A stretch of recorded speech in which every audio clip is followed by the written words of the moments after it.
அனைவருக்குமே வணக்கம். சற்று முன் கிடைத்திருக்கக்கூடிய ஒரு மிக மிக முக்கியமான செய்தி ஒன்று வெளியாகி உள்ளது.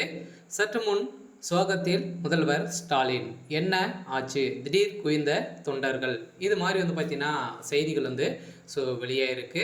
அனைவருக்குமே தெரியும் 2026 தேர்தல் வரப்போகுது. அந்த தேர்தலுக்காக ஒரு மிகப்பெரிய கட்சி புதியதாக பார்த்தீங்கன்னா களமிறங்கியிருக்காங்க. அதேமாதிரி ஏற்கனவே எதிர்க்கட்சிகளும் இருக்கு.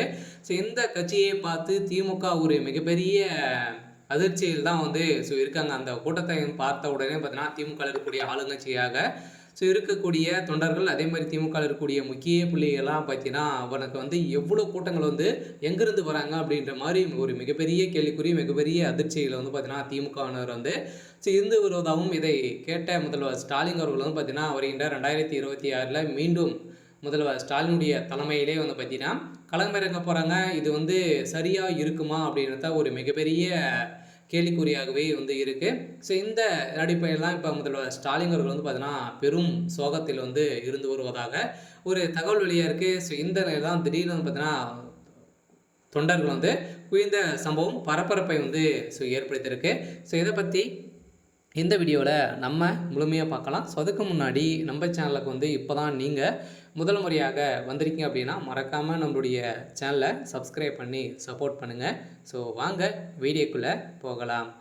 பார்த்தீங்கன்னா முதல்வர் ஸ்டாலின் அவர்கள் பார்த்தீங்கன்னா அதிரடியாக வருகின்ற சட்டமன்ற தேர்தலில் முதல்வர் ஸ்டாலின் அவர்கள் தான் மீண்டும் முதல்வராக வேட்பாளராக அறிவிப்பு வெளியாக இருப்பதாகவும், அதே மாதிரி பார்த்தீங்கன்னா அதிரடியாக இப்போ வருகின்ற சட்டமன்ற தேர்தலில் திமுக ஒரு மிகப்பெரிய தோல்வி அடையும் அப்படின்றத பார்த்தீங்கன்னா அவங்களுக்குள்ளேயே ஒரு மிகப்பெரிய மனப்பான்மைகள் இருக்காங்க. ஏன் அப்படின்னு பார்த்தீங்கன்னா விஜய் அவர்கள் களத்தில் இறங்கியிருக்காங்க. விஜய் அவர்களும் பார்த்தீங்கன்னா ஒரே ஒரு டார்கெட் திமுக தான் அப்படின்ற மாதிரி பார்த்தீங்கன்னா குற்றச்சாட்டி பேசியிருக்கக்கூடிய நிலையில் தமிழக வெற்றி கழகத்திற்கு பார்த்தீங்கன்னா கூட்டமாக பார்த்தீங்கன்னா கூடியிருக்கக்கூடிய நிலையில் இதை பார்த்து தான் முதல்வர் ஸ்டாலின் அவர்களுக்கு ஒரு மிகப்பெரிய பயத்தை காட்டியிருக்காங்க.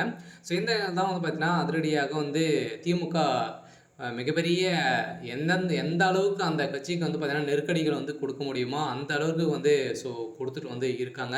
இருந்தாலுமே இது நல்லதுக்கா அப்படின்றத ஒரு மிகப்பெரிய கேள்வியாக இருந்தாலுமே மக்கள் அனைவருமே தெரிஞ்சு கொண்டாங்க. திமுகவுடைய ஆட்சி எப்படி நடந்தது அப்படின்றத ஒரு 5 வருடத்திலே அவங்களுடைய ஆட்சி பார்த்த நிலையில் தான் எங்கே பார்த்தாலும் ஊழல், கொள்ளை, இது மாதிரி பார்த்தீங்கன்னா திமுக சேர்ந்த அமைச்சர்கள் வசமாக சிக்கிய சம்பவத்தின் அடிப்படையிலும், அதே மாதிரி திமுகவில் நடக்கக்கூடிய சம்பவத்தின் அடிப்படையில் தான் இப்போ அதிரடியாக முதல்வர் ஸ்டாலின் அவர்களுக்கு ஒரு திமுகவுடைய தலைமையகத்துக்கு ஒரு மிகப்பெரிய கேள்விக்குறியாக இருந்திருக்கு. இருந்தாலுமே வருகின்ற சட்டமன்ற தேர்தலில் என்ன நடக்க போகுது அப்படின்றத